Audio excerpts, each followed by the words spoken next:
Hi, hello, and howdy. My name is Erin of Essentially Erin, and welcome to my channel. Today's video, we're going to be spilling all the tea about the CGM, also known as the curly girl method. If you are venturing into the world of textured hair or curly hair pattern, you've likely come across the term curly girl method or CGM.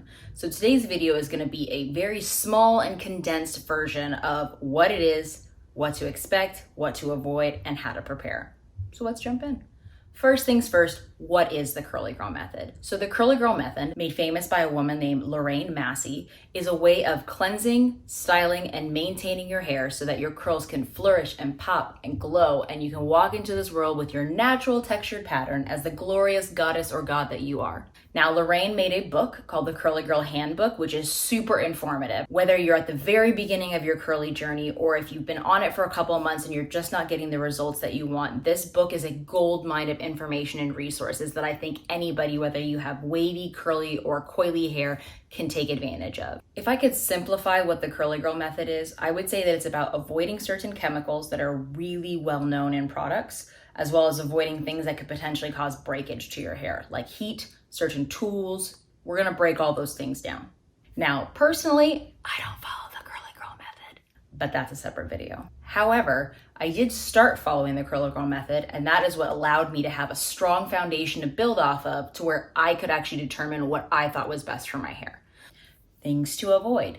So the book goes in a lot more detail than I'm going to in this video, purely for time purposes. However, the biggest things for me to avoid chemical-wise are going to be things like sulfates, silicones, parabens, waxes, and drying alcohols. All of these are common ingredients found in hair products. It's sad, but true. So the first ingredient that you should avoid is a sulfate. Now, sulfates are most commonly found in cleansing products. Sidebar, they're also found in your hand soap. So if you think about what hand soap does whenever you're trying to clean, do you really want that on your hair?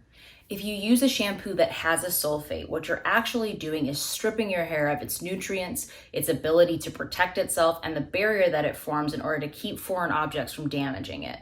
What you want to do instead when it comes to cleansing products is either choose to co-wash, aka wash with a conditioner. Most conditioners actually have cleansing properties in it, and they're just not marketed that way. Let's be honest, we all love that smooth, silky feeling that conditioner does to our hair. You can use that to still cleanse your scalp and get rid of buildup that might happen from product, dirt, grease, oil, just natural things that come through your hair. So you can either choose to co-wash with a conditioner or you can use a low poo. Now, low poo stands for a conditioner that has low or sulfates that are in such a small percentage that it might sud up a little bit. However, it's still not breaking down all of those nutrients in your hair. Another thing to avoid, towels. Please, I beg of you, do not put a body drying towel on your head. It is going to create frizz, it's going to cause breakage, and you're gonna look like you stuck your tongue in a light socket. Just avoid it at all costs. Instead, invest in a good microfiber towel, or some of your old t-shirts will work really well at absorbing all of that moisture without stripping or breaking any of your hair. Another thing to avoid are going to be any brushes and combs. Those can also cause additional breakage. And like I said before, we're trying to minimize any new hair from breaking apart and damaging itself, since we're already trying to repair the damage that may have been done over several years. Last thing to avoid, first and foremost, if not most importantly, avoid heat. You need to stop flat ironing, curling, blow drying your hair. If you do decide to blow dry, which personally, when I first started, I avoided blow dryers at all costs, please use a diffuser and use it on low or medium heat at the absolute most. I still don't recommend diffusing if you're just starting out your journey. Your hair needs to start to learn how to curl on its own. However, if you're further along in your journey or you feel like your hair is in a really healthy place, then by all means, diffuse your life away. Next, we're going to talk about how to start the curly girl method. So like I said before, my number one recommendation is to buy this book. I have linked it below, but more than anything else, like I said, this is a great resource guide to kind of give you a foundation of understanding your hair. Now, what I think that every single person should do before beginning this journey is do one final, your swan song, if you will, sulfate wash. I know I just said that sulfates are bad. However, sulfates are not necessarily bad. The best way I would describe them is sulfates are stripping. But what we want to do before you actually take this journey is strip away all of the bad things that you've been putting on your hair. Now, I would love it if a sulfate shampoo would strip away any damage, but unfortunately it doesn't do that. However, it will help to break up any of those final product remnants that might be attached to your scalp or the hair follicles so that you can build upon this journey with a solid foundation. Next, for me, was the hardest step. It was getting rid of all of my products that weren't curly girl friendly and investing in products that were. So for me, I don't like to be wasteful, but I'm also the kind of person where I'll keep a thing of makeup like 3 years past its expiration date. So going through all of my products, checking ingredients, making sure that they were things that I could still use, left me with a pile of either unopened, unused, or not curly girl friendly products.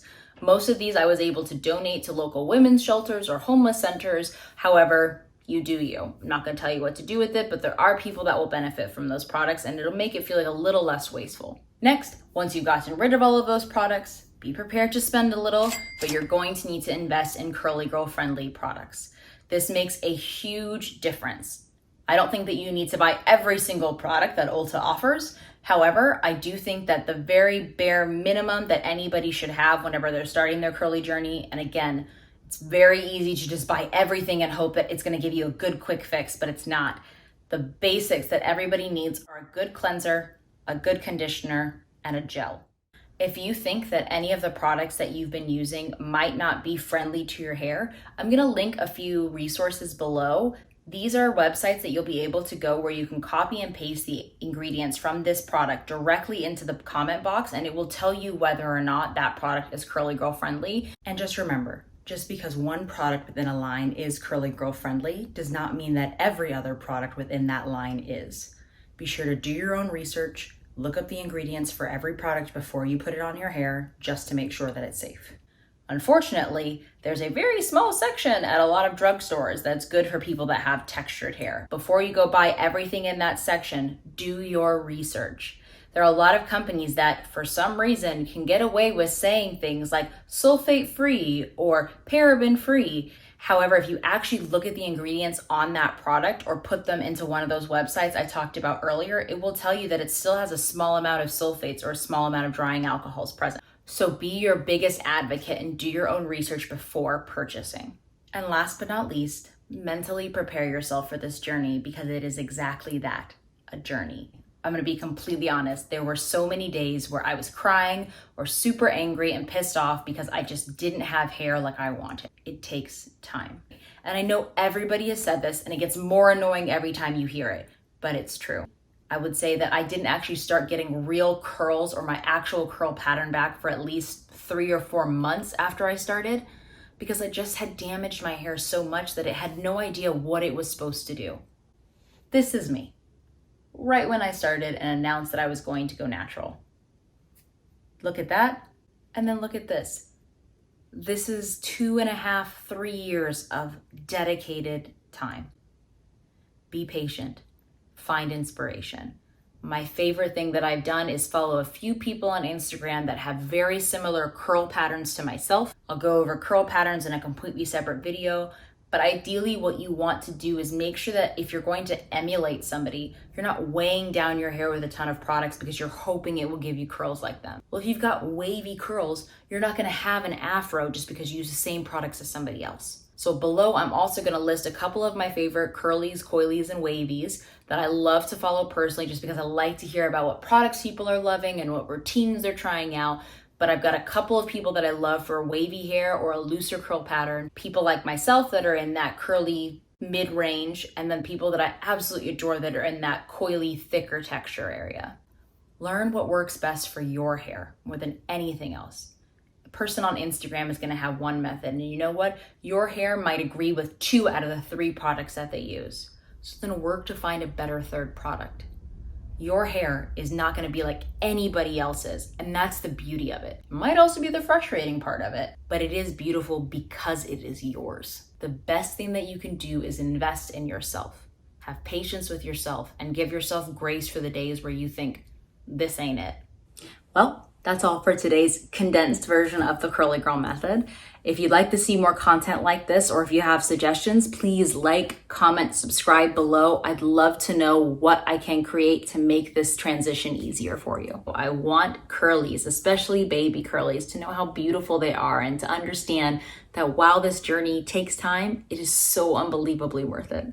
Remember, no matter what, essentially, be yourself.